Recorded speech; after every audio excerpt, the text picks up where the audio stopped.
Hello and welcome to From No Crypto to No Crypto. This is Blockchain Wayne bringing you another cryptocurrency podcast. Today's episode brought to us by Concierge Club, mobile private key wallet, and point of sale solution. Concierge Club makes purchasing easy, safe, and the overall process more efficient while costing less, helping to make cryptocurrency mainstream. All right, let's take a look at the market update and see what's going on. What's happened over the weekend? A little bit of action today from an overall boring market over the last few days. Current market cap for total cryptocurrency is sitting at $211 billion. It's up several billion. We see most of the cryptos in green over the last 24 hours. Some of them making some serious runs. Ethereum's up almost 5%. Bitcoin Cash up about 10%. And some other tokens like Dash up over 6% right now. So lots happening, a lot of strong signs showing. Still got a long way to go to see if we can kick off this bull market, but this is a good sign, as many people were calling for further downside, and looks like we may be avoiding that. Bitcoin dominance currently sitting at 52.88%. Let's jump into some crypto news and see what's happening to help bring cryptocurrency mainstream. So Coinbase announced over the weekend that they started trading. They've announced the trading. They are enabling support right now where you can deposit basic attention token, also called BAT, and it's soon going to be enabled for trading on their Coinbase Pro platform, which we know typically shortly after Coinbase Pro has it, your Coinbase app will see it as well. Trading on the token, which runs on Ethereum, will actually begin after markets begin to formulate. So looks like it's not going to be allowed to residents of New York due to regulatory concerns. And users will have to bring their own BAT token and purchase of the token is not currently available on regular Coinbase.com just quite yet. And let me tell you why I included this is because I'm very bullish on the whole basic attention token. And it's one of the ones I mentioned when I talk about cryptos that have a working product. So the Brave browser, which is available for mobile and for computer desktop, right? The Brave browser is a very good browser that enables you to reward content creators with cryptocurrency. Brave has ads disabled by default. They have a lot of built-in blockers on their browser. I've migrated over that from the Chrome browser. Really enjoy it. Really like what it gives. Really enjoy it. And they also, right now, in the version they're in, they give you some basic attention tokens to reward content creators for their content. So Brave enabled you to do that on YouTube. And over the past few weeks, the token has seen a rally due to the program entering beta and increased awareness. A lot more people are finding out about the basic attention token. So we are seeing a lot of things happen with that. Next up, crypto project Dash is also in the news. So Dash announced today the launch of the Dash Text. It's a SMS-based cryptocurrency transaction service for Venezuelan users as it builds on the already strong presence in crypto in Venezuela. Now, if you remember, Venezuela is suffering from severe hyperinflation. Their actual currency is not worth anything, being led by very corrupt governments. The government's trying to launch their own crypto, which is not going to be accepted by the people because it lacks the trust to even get into it. So no matter how good that crypto is, they won't do that. But Dash has already established a presence in Venezuela. So it's going to carry out crypto transactions, and it's been a significant barrier to adoption in the past. But it looks like it's cashing in on the trend, targeting millions of Venezuelans who are not able to partake in crypto economy. So this is very interesting to see this project roll out. Currently in beta testing, Dash Text will enable users of Movistar and Digitel, Venezuela's largest telecom providers, to access Dash services via a simple 5-digit short code. So helping to make things easier for people in Venezuela to purchase and use Dash. We got a chance to spend some time with the Dash team when I was in Los Angeles for the Crypto Invest Summit. And I think this is a very good project. Definitely paying attention to this one as well. Next up in the news, some Ethereum news. So consensus-led Ethereum tools, Truffle, Infura, and MetaMask hit some milestones. So MetaMask is a mobile client featuring a decentralized application, or DApp marketplace, that enables blockchain users to easily access newly created dApps, launched on top of the Ethereum blockchain network. So MetaMask has had a very decent Chrome built-in for a desktop, but now they also recently added support to the Brave browser, which I started using MetaMask on the Brave browser. It's very good, seamless interface. But they also launched a mobile client. Now, I'm going to talk, when I get to the crypto education part, I'm talking a little bit more about some things MetaMask and Ethereum in general have done around the crypto space, but not necessarily from a currency, but something that I feel is going to help bring cryptocurrency more to the masses and get more people interested in crypto that may not be interested in it for the trading of currency aspect, but there are some very good uses from that I will talk about later on in the crypto education section. And so also the Truffle program surpassed 1 million downloads. After they hit that 1 million download, Microsoft Azure, the cloud computing network of Microsoft, disclosed that it'll be working with Truffle to test and develop Microsoft's Ethereum virtual machine, a solution that utilizes secure hardware present in mobile phones to securely transmit information to the blockchain. So Truffle CEO Tim Coulter stated this: since the launch of Truffle, all we wanted to do was make it easier for developers to start creating apps on Ethereum. This milestone shows that we've done that for so many within the Ethereum ecosystem. We will continue to do that well beyond the next 10 million downloads across Ethereum and all other distributed ledger technologies. So again, that's why I included this. It's all about making things easier, breaking down barriers. Break down barriers for developers. They will create much better products that will bring the masses into cryptocurrency by creating platforms that are easy to use and solve real world problems. And also, so Infura, the largest Ethereum node infrastructure developer, has surpassed 10 billion requests by clearing transactions and smart contract requests for dApps such as MetaMask. So they all kind of tie together, but all have hit significant milestones over the last week. All right, so next up in the news, Justin Sun and Tron donate $3 million to Binance's charity fund.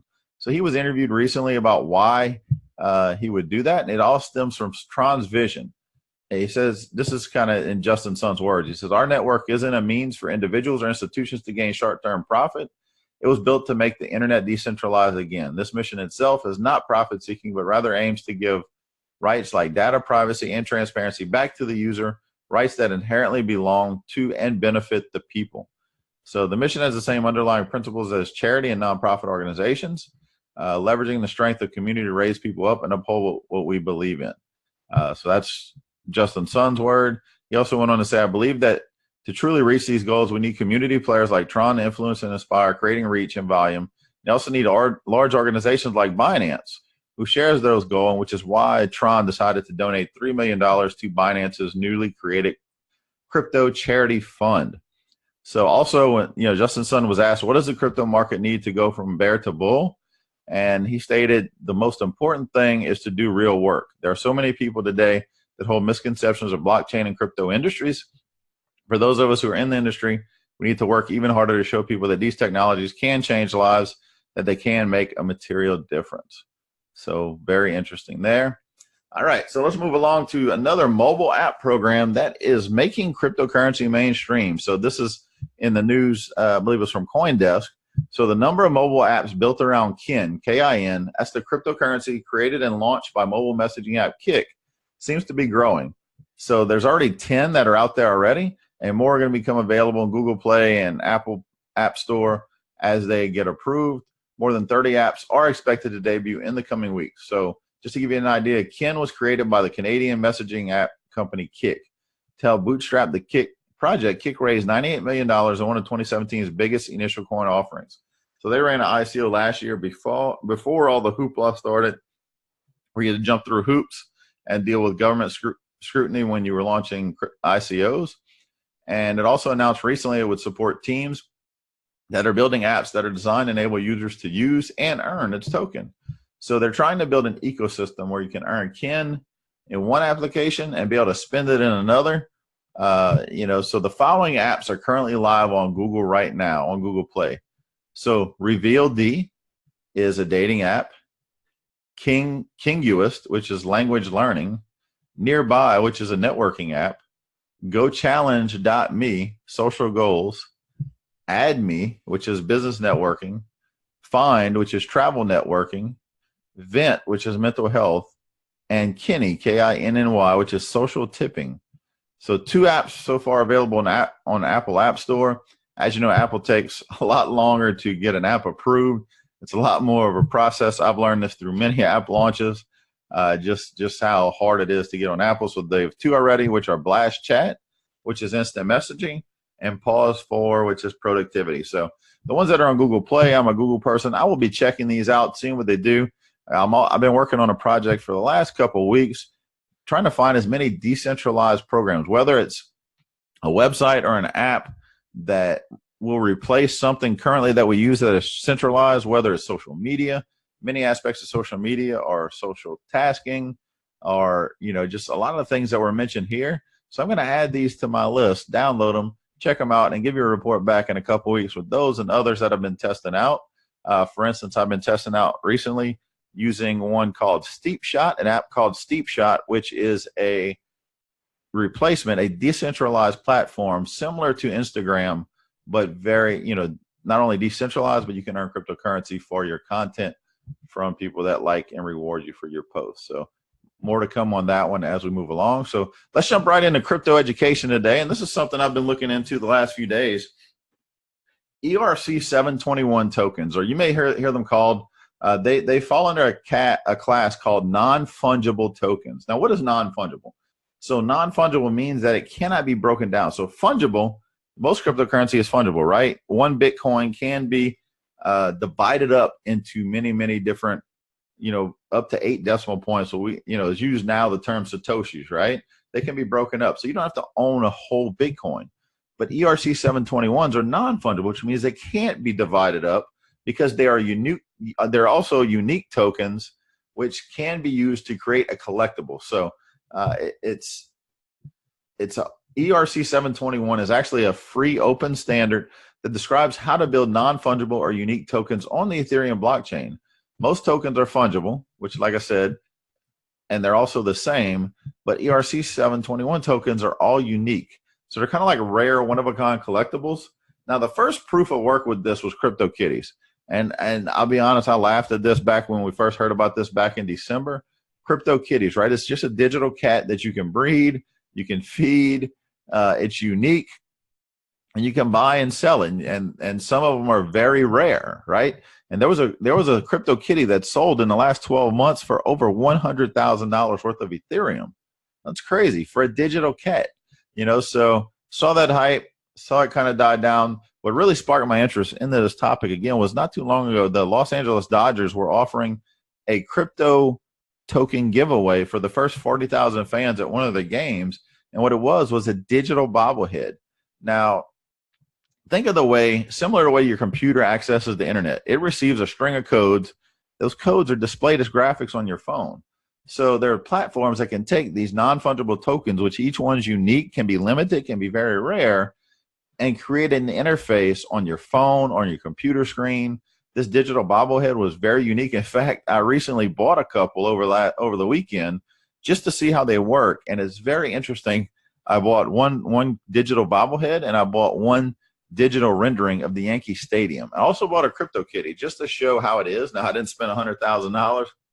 I probably spent about $8 worth of Ethereum because I just wanted to see how the platform worked, right? So that is very interesting. I think there's going to be a lot more use cases when it comes to these non-fungible tokens as far as digital collectibles, right? Years ago, I used to ride my bike to the store, buy baseball cards and put them in sleeves and have to protect them. When now, imagine having a wallet on your phone that can store all these digital collectibles. And that's exactly what I have right now. I can open the wallet on my phone and I can show you the digital collectibles I have in there, which right now is a cat and 2 baseball collectibles. But there's no telling where this is going, right? So there's projects out there now. There's even one called Decentraland. And Decentraland is unique because it is a digital world where you can buy land. And people are paying thousands of dollars for land in a digital world because they're able to build a digital shop in there and sell actual products out of the digital shop. So I'm very curious to see how this turns out. There's also the MLB crypto, like I just mentioned, Major League Baseball crypto. And there's also one called Crypto Crystals where you can get, unique crystals. So there's a lot more to come from this. Non-fungible tokens. Just, definitely keep an eye on this. I think this is something that's going to help bring crypto to more people that may not be interested from the currency side, but from the unique collectible side, right? Anytime you take something that's in demand, unique, and you have a limited supply, it creates value. And that's what's happened, right? I saw over the weekend looking at these Major League Baseball collectibles, there's a World Series Red Sox one it must be one of a kind. It's It's on sale for over $60,000. But I also saw a Babe Ruth digital bobblehead sell for $4,000 worth of Ethereum. So a lot happening there. Make sure you pay attention to the space. I've been doing some interesting look into this. Now, if you go to erc721.org, you can see, like the explanation of what ERC721 is, but they also show you a whole host of applications and platforms that support ERC721 tokens. The most popular being OpenSea.io. No, that's OPENSEA.io. That's a marketplace for digital assets. And that's where you can go. You can buy those crypto kitties. You can buy those baseball players. You can also buy a ton of other different collectibles. Some of them tie into a game for game use, where you may buy like a digital weapon that you can then use it in the game. So lots happening. That's all using Ethereum right now. It's all using crypto, blockchain technology. I can even go to the blockchain and see who's on this cat before me to see the history of where it's going. And so that's very interesting. As far as, to me, it's something that I think is going to be exciting to see how this space develops. All right, so that is it for our crypto podcast today. I want to thank you for tuning in. Now, just a reminder, a lot of news articles we talk about on this podcast are available on our Facebook page, From No Crypto to No Crypto, so make sure you check it out. Also, haven't mentioned in a while, so if you're still fairly new to crypto or have someone that is fairly new to crypto, grab a few copies of our book. It's called From No Crypto to No Crypto, Same name as the podcast, same name as the Facebook page. It's a beginner's guide to cryptocurrency. It's a short 40-page read, not very detailed, but just it gives you the basics of what you need to know, where to get started in your cryptocurrency journey, in your learning journey as you try to figure this out. So if you've already got a good grasp on this, grab a couple of copies for someone that isn't. That way, when they say, I don't understand crypto, instead of trying to explain it, give them that short book. It's a very quick read. Tell them to check it out. It's available in paperback and Kindle ebook on Amazon. And also, whenever you buy the paperback, you get the ebook for free. And it's priced very low. Not really put out there to make a huge profit on it, really just to help get the word out and help people understand what cryptocurrency is. So that's it, everybody. Thank you for listening in, and we'll catch you on the next episode.